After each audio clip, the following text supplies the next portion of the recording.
শুভরাত্রি বলার আগে ভরঘরিকা হাউস থেকে আমি মিসেস সুমিলি পাত্র মুখোপাধ্যায় চলে এসেছি। দেখে নেবো আজকে আমার যারা ভিউয়ার্স, যারা এই চ্যানেল ফলো করেন, তাদের জন্যে এঞ্জেলদের কি বক্তব্য। বা বা বা বা, এই তো the fool card, zero new beginning এর কার্ড উঠেছে এবং দেখতে পাচ্ছেন কি একটা রাস্তা অনেক অনেক অনেক অনেক অনেক অনেক অনেক দূরে চলে গেছে আর একটা উঁচু ইমারত।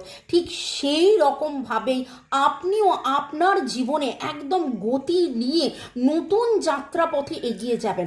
গতকাল কিন্তু রাত্রেবেলায় এই মেসেজটাই এসেছিল যে আপনার নতুন যাত্রা, আপনি নতুন কোথাও যাচ্ছেন। এবং এইখানে যেটা দেখতে পাচ্ছি REMDHBAG আপনাদের নামের অক্ষর যদি হয়, তাহলে আপনারা নতুনভাবে জীবনে একটা টাকা পয়সা, সুখ শান্তি স্বাচ্ছন্দ্য আনন্দ প্রেমে নতুন শুরু হবে।